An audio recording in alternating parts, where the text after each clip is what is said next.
So the first thing we're going to do is we're going to start with our apples.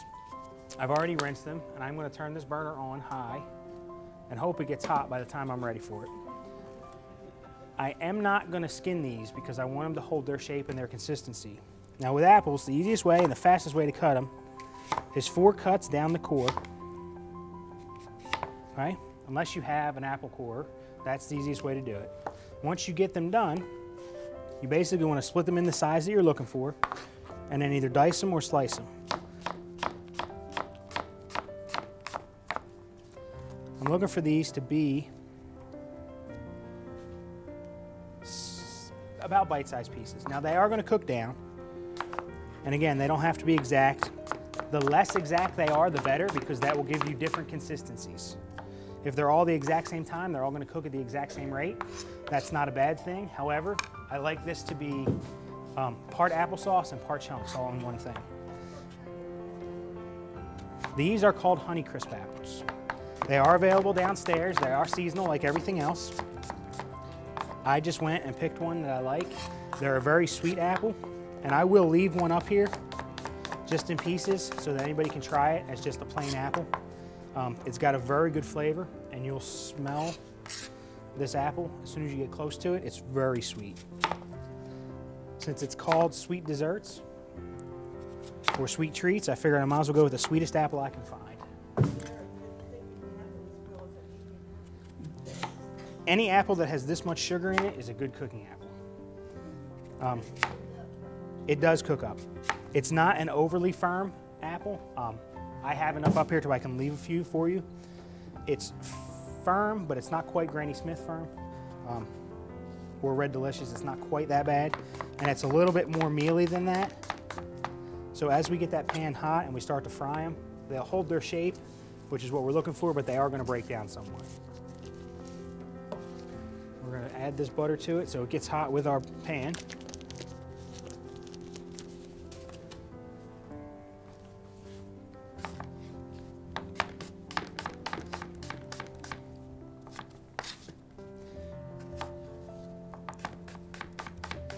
Now, you can mix and match apples if you want them to cook truly at different consistencies. Go with something like a Red Delicious or a Granny Smith that's a little bit more firm, and then go with something like a Gala that has a much softer texture, and that'll give you the same thing. I think that just by chopping them as random sizes, you'll get an even consistency, and it'll give you the texture you're looking for. All right, our butter's almost melted. It is melted, actually. We're going to add all our apples to it, and I am going to chop one more. And with the butter and the sweetness of these apples, it shouldn't take very long to break them down. And we're not looking to make applesauce out of this. We don't want to cook them that far. We're really just trying to change the consistency of them and the texture to get them a little bit softer. Anybody remember how I segmented oranges a few weeks ago? Okay? You want to cut the tops and the bottoms off. And you want to peel the white off, and you need to make sure that you get all the white off because you just want the orange itself.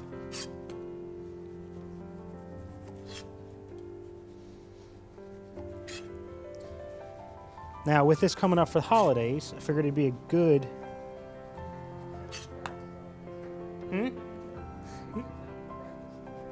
No, but everyone always does the same things for Thanksgiving. For Halloween parties, this is just something different that'll work for either of those because it's got the citrus and the orange, the apples that are all fall. Thanksgiving's coming up, and it's that cranberry and the orange flavor as well. Once you peel your orange and you get all the white off, every orange has veins through it. And what you want to do is cut down both sides of it so that it pops out.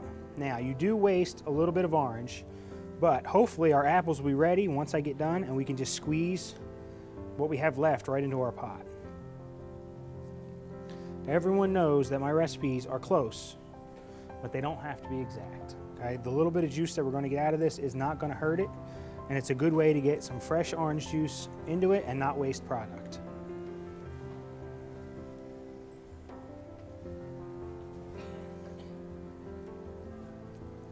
Now, as you can see, these segments are much larger than what we want. So once we get them all popped out, we are going to go back through and we're going to trim them down a little bit. Make sure when you're segmenting, if there's any seeds in the center, you get them out before you actually squeeze this into your pot. Just an easy way to get the seeds out ahead of time.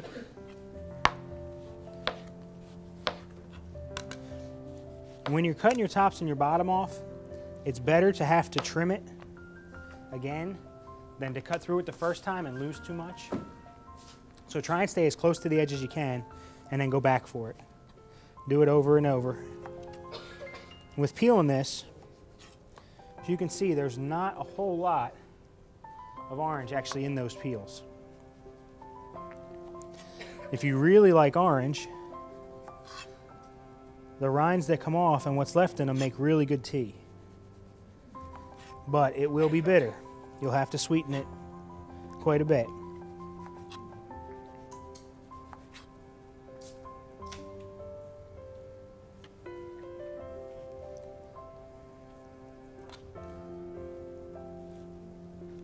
Okay.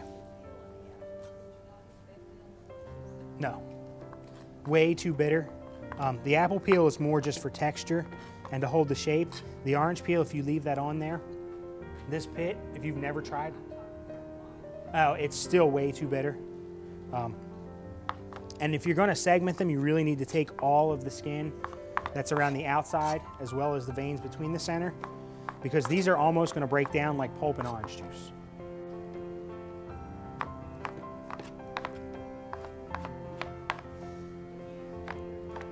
Yep.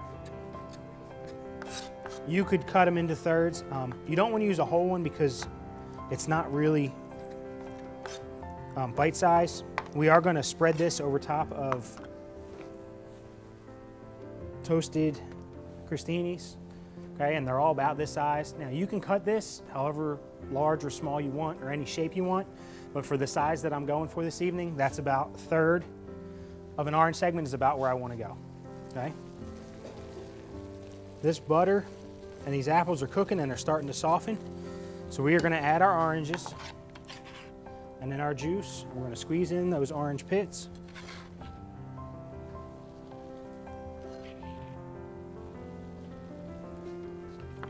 Now with these, because you've already done most of the work, they squeeze very easily because they're much more hand size friendly. A whole orange is difficult to squeeze because nobody can really wrap their hand around it. Again, you're not going to get a whole lot of juice out of these, but any fresh juice you can get from them is a good way to cross-utilize your products.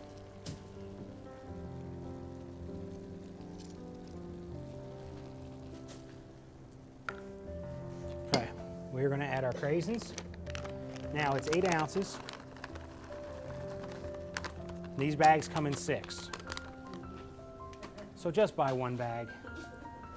If you really like them, buy 2, but you don't have to use the full 8 ounces.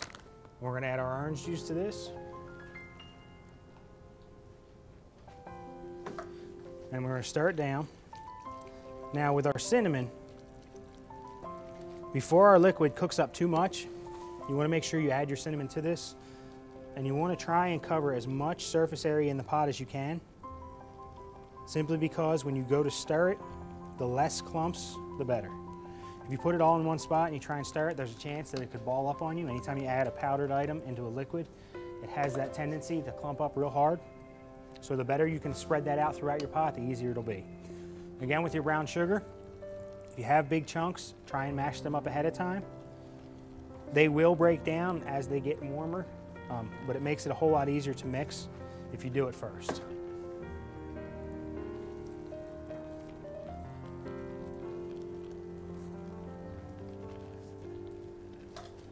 And then last, our honey. Everybody knows how I measure honey.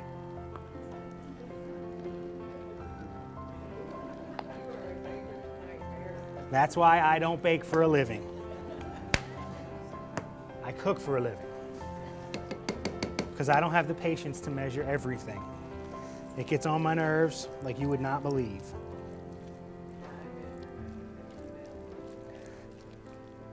I couldn't tell you the last time I had a measuring utensil in my hand. Now, that does have to simmer for a little while, so we're going to let that sit. Downstairs, we carry cinnamon raisin bread. Everyone's tried it. Everyone knows what it is. It's a very simple form. We bake it fresh in the deli, and we are simply going to top our cinnamon raisin bread with our apples and our oranges.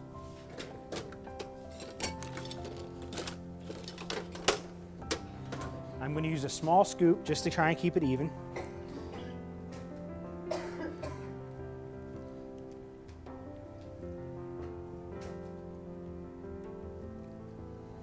You want to try, anything will work for this except a slotted spoon, because you want to make sure you get some of that sugar and that apple juice and orange juice up on there. You just want to make sure that you can see your product as well as your bread so that people know that it's under there. And that's how they're supposed to pick it up. Now I do have a different form of bread back here if someone can't have the cinnamon raisin. It's just a plain wheat bread. Again, I'm doing this right on the tray.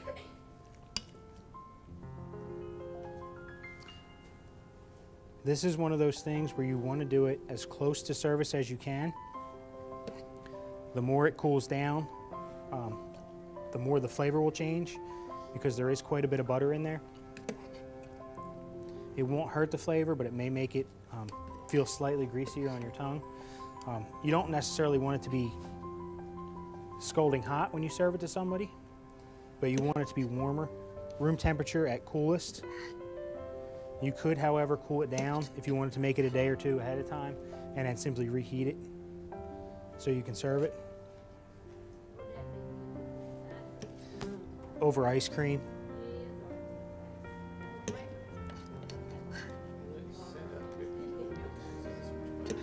Because it's got a liquid consistency and we didn't get it to where it was really thick, then it should not set up to butter consistency. If you were to continue thickening this to where it would show more of the pan every time you swiped the container through it, or so that when you dipped your spatula in it and turned it over, it was a darker coating on it, then if you cooled it down, it would almost set. But with this being the more pliable consistency, it should be okay to refrigerate and just to use cold, right? Get these out of the way. Now you could add anything you like to this to brighten it up. However, with fall and the holidays, I kind of like it as just that natural colors and those natural look to it. Orange zest would make it much brighter naturally, but this works just as well, simple like that.